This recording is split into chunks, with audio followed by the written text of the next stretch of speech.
All right, so the first question, this is actually pretty cool. How many meals a day do you eat?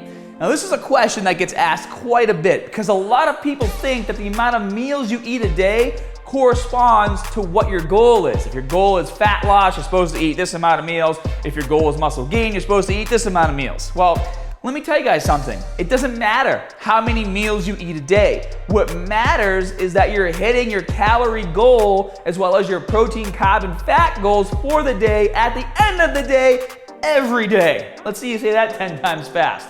But for me specifically, I like to have a minimum of 5 meals a day. Why? Because I work from home. And because I work from home, I sit on my butt all day long doing computer work, editing videos, coming up with ideas for future videos. I'm just sitting at my desk. So what I actually do is set little timers on my phone.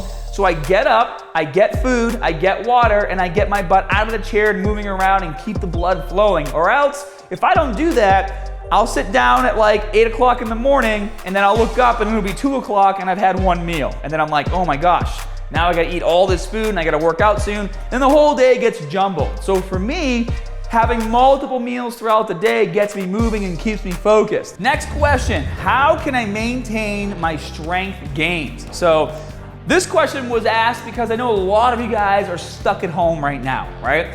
Unfortunately, if you can't lift heavy weights or lift as heavy as you're used to, your strength is gonna go down a little bit. But that's not a bad thing. You can treat this as a nice recovery period. Now, depending on how strong you are or how heavy you were lifting, there might be some things that we can do at home to try to offset how much strength you might lose from not being able to do your traditional workout. I mean, guys, getting a bucket and filling it with cement or getting a backpack and filling it with rocks goes a long way when you're doing push-ups and pull-ups and squatting, right? So if you can get creative, you can save a lot of those strength gains. Here we go. This is a really good question. I get asked this a lot. Should I do cardio while bulking? Now, this is a really good question because a lot of people, when they hear the word cardio, they automatically think massive calorie burn to lose fat. That's what they think when they hear the word cardio. My thought process is a little different, and I'll explain to you why.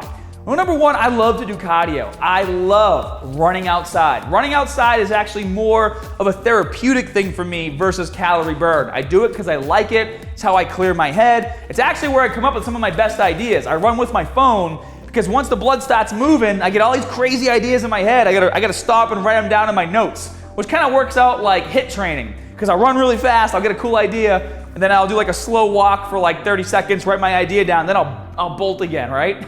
But listen, when you're trying to build muscle, or bulking, we'll call it bulking, but it's essentially trying to build muscle, you want to be in a calorie surplus, right? Now for me, I like to lean bulk. I like to try to gain muscle while putting on as little fat as possible. So I keep my surplus of calories around like 200, 300 calories a day extra over my maintenance calories. If you're not eating enough food, obviously you won't be able to bulk, but in general, if you're not eating enough food, a really easy way to make sure that you're getting enough of all these things is, let's say your maintenance calories is 2,000, right? And then let's say you're eating a 2,700 calorie diet. So that gap is now 700 calories over your maintenance level. And you're like, dang, I'm probably gonna put on a bit more body fat doing this, but I need to eat that amount of food in order to get the vitamins and minerals and all my macros in.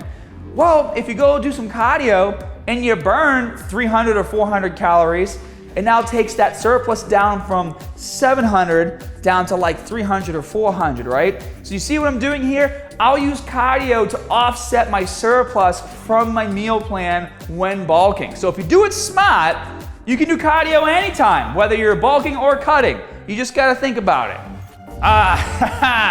This question right here. Scott, please teach me how to do a proper Boston accent. Oh, this is a lot of fun. You guys love mimicking my Boston accent. A lot of you guys will watch my videos just to hear me say barbell, especially if the title is like how to do a barbell bench press, because you know I'm gonna say the word a bunch of times, right?